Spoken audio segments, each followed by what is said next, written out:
Praise the lord.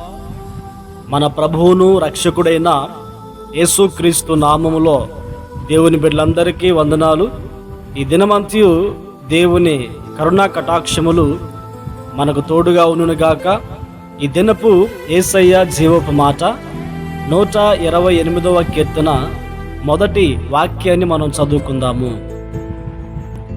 యెహోవా యందు భయభక్తులు కలిగి ఆయన త్రోవల యందు నడుచు వారందరూ ధన్యులు. ప్రియ దేవుని బిడ్డలారా,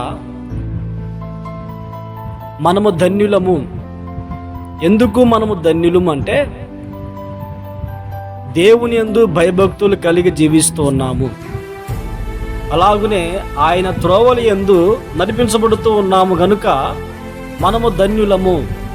మనము ధన్యులముగా ఉన్నాము గనుక దేవుని వలన దీవించబడటానికి యోగ్యత మనకు కలుగుతుంది. ఎందుకు అంటే ఆయన యందు భయభక్తులు కలిగి దేవుని యొక్క త్రోవల యందు మనం నడిపించబడుతూ ఉన్నాము గనుక దేవుని యొక్క ఆశీర్వాదాన్ని పొందుకోవడానికి యోగ్యత మనం పొందిన వారముగా ఉన్నాము. ఆయన యందు భయభక్తులు, భయము, భక్తి. దేవునికి భయపడాలి, అలాగే భక్తి చేయాలి. దేవునికి భయపడిన వ్యక్తి భక్తి చేస్తాడు. ఒక పక్షికి 2 రెక్కలు ఉన్నప్పుడు ఆ పక్షి ఆకాశ గగనమునకు ఎగురుతుంది. అలాగే క్రైస్తవ్యునికి, బాప్తిసం పొందిన వ్యక్తికి యేసుక్రీస్తు రక్తము చేత కడగబడి కొనబడిన వారికి భయము, భక్తి అనే 2 రెక్కలు ఉండాలి. పక్షికి 2 రెక్కల్లో ఒక రెక్క విరిగిపోతే ఆ పక్షి ఎగరలేదు.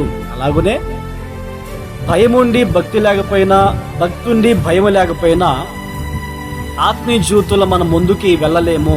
కనుక దేవుని బిడ్డలారా, భయభక్తులు కలిగి మనము ఆయన్ని సేవించాలి. ఆయన త్రోవల యందు నడిపించబడాలి. ఆయన త్రోవ అంటే ఆయన వాక్యానుసారంగా బ్రతకటమే. ఆయన త్రోవ పరిశుద్ధమైంది, ఆయన త్రోవ నీతి కలిగినది, ఆయన త్రోవ రాజమార్గమైంది. ఈ మాటలు వింటున్న మనమందరం కూడా మన బ్రతుకు దినములన్నిట ఆయన యందు భయభక్తులు నిలిపి ఆయన త్రోవల యందు నడిపించబడినప్పుడు మనము ధన్యులము. ధన్యులము గనుక దేవుని దీవెన మనకు కలుగుతుంది. ఏంటా దీవెన అని మనం గమనించినప్పుడు, ప్రియ దేవుని బిడ్డలారా, నువ్వు చేసే కష్టార్జితము నీవు అనుభవించగలుగుతావు. నీ కుటుంబంలో ఉన్నవారు నీకు లోబడతారు. నీవు ధన్యుడవు, నీకు మేలు కలుగుతుంది, దేవుని ఆశీర్వాదం నీకు కలుగుతుంది. నువ్వు ఏ వ్యాపారం చేసినా అందులో దీవెన కలుగుతుంది. నీ ఉద్యోగాల్లో నువ్వు ప్రశాంతంగా, నిమ్మలంగా, నెమ్మదిగా ఉద్యోగం చేయుటకు, నీ చేతి పనుల్లో నువ్వు ఆరోగ్యకరంగా ఉండి ఆ చేతుల కష్టార్జితము నీవు, నీ కుటుంబం అనుభవించినట్లుగా దేవుడు చేస్తాడు. అనేకులు నీకు లోబడే విధముగా ప్రభువు చేస్తారు. కారణం ఏమిటంటే, ఎందుకంటే నువ్వు దేవుని యందు భయభక్తులు కలిగి ఆయన యొక్క అడుగు జాడల్లో, అంటే ఆయన మార్గములో, ఆయన త్రోవలో నువ్వు నడిపించబడుతున్నావు గనక ఈ దేవుని నీకు కలుగుతుంది. ఈ మాటలు వింటున్న మనమందరం కూడా మన బ్రతుకు దినములన్నిటి కూడా ఆయన యందు భయభక్తులు నిలిపి ఆయన యొక్క త్రోవలో నడిపించబడి దైవ ఆశీర్వాదాలు పొందుదుముగాక. ఎందుకంటే మనం ధన్యులము. ప్రార్థన. ప్రేమాస్వరూపి పరిశుద్ధుడా, ఆశ్చర్యకరుడా, మీకు స్తోత్రాలనైనా. మేము మీ యందు భయభక్తులు కలిగి మీ త్రోవల యందు నడిపించబడు కృపనివ్వండి. అంటే ధన్యతను మాకు అనుగ్రహించమని ప్రార్థిస్తున్నాం.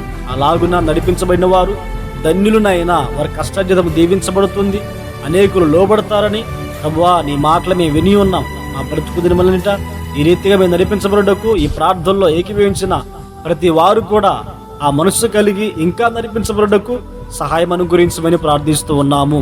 ఈ దినమంతా మీ సన్నిధి కాపుదల అనుగ్రహించండి. ప్రయాణ మార్గాల్లో తోడే ఉన్నాన్ని, క్షేమాన్ని మీరు ప్రసాదించండి, అవసరాలు తీర్చండి. మీ సన్నిధి మాకు తోడుగా ఉంచి మహిమను పొందమని యేసు పేరట ప్రార్థించి అడిగి పొంది ఉన్నాము తండ్రి. ఆమేన్, ఆమేన్.